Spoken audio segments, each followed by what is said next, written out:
Great work. We're going to be looking over those roles and responsibilities a bit later. As we progress on with the Unit 1, or Unit A, 1.1, we're going to be looking at the teaching and learning and assessment cycle. You'll identify this in Gravel's book as well, and what we're going to break down is how we put this within education.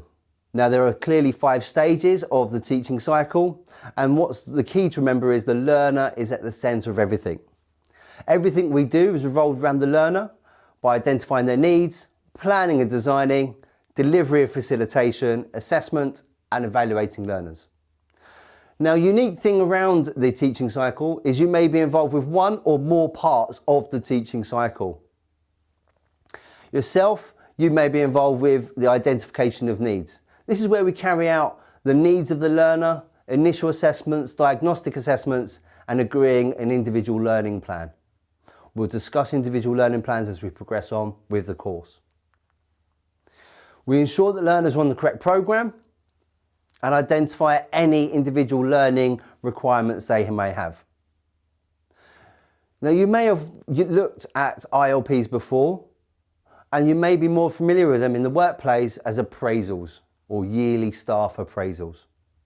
The ILP is a regular review with an individual and it's a requirement for all and every educational establishment. It's a tool for learners to help plan their learning and also understand where they are in their current programme. It highlights their strengths and areas they can improve on, and it does help them monitor their progress. Now, this is a working document and it should be carried out on a regular basis with your individual learners. When we use the GROW and SWOT analysis, you'll find there's some more information on SWOT analysis in the Gravel's book on page 170. And if you want to look into more of the GROW analysis, it'd be great to have a look at Sir John Whitmore and his research into coaching and mentoring. I'm a firm believer of the GROW, where we set goals, the reality of that goal, any obstacles that the learner may have in their way, and their will and the way forward we can go from here. The next stage of the teaching cycle is the planning and designing stage. This is where you start planning a syllabus and creating aims and objectives. Now, those aims and objectives may be supported through the portfolio or the course director. You'll be writing session plans and schemes of work, which we'll look at shortly. And you will also look at how you base your session plan, your session planning skills. It's important that when you're plan designing the suitable teaching environment. And your teaching environment may vary from course to course, whether it be a practical, a vocational course, in different environments. Now, looking at your session plan, you can find an example on page 79 in Anne Gravel's book, but the example in your workbook are available here. Now, when you're designing your session plan, you should have a detailed session plan. So if you aren't available to deliver your session, someone else can pick up your session plan and run with it. Your session plan is really important to help you keep on time and schedule, but it also ensures you create and deliver the right resources to the right session, and you check your environment so that when you come in to deliver your session, all those issues are removed from the program.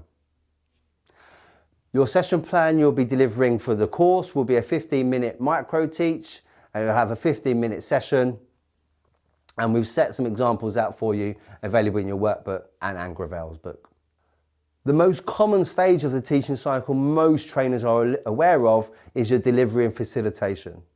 Now, this is a key stage, but without the other elements linking, you'll find this stage really difficult.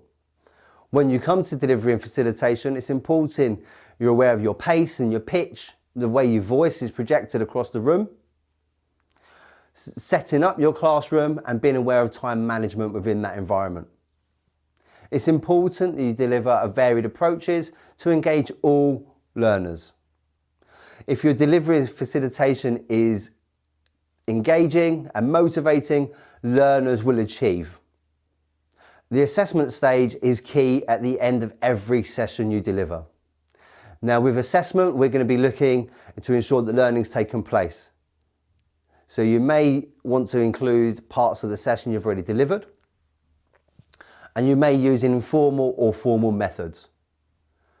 It's a great way to obtain feedback from your learners and also look at how you can improve for future courses and course delivery.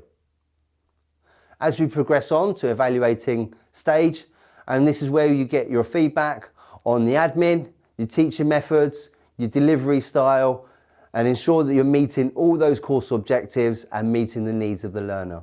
Okay, we're going to be looking at a quick recap now, and what I'd like you to do is all for you to take your workbook out and identify as many roles and as many responsibilities for a trainer or teacher as possible. Excellent, great work. On the screen, you can see a list of roles and responsibilities that we've listed as for you, and to see if these match the ones you've listed already. We're going to look at an activity again in your workbook, and looking at your workbook, what I would like you to think about is, think about a positive learning experience you've had. Think of that tutor that engaged you and was exciting, that you felt comfortable in that environment. Now, looking at their key attributes, I'd like you to identify at least 10 skills and qualities that they had to make that lesson and to make you engaged.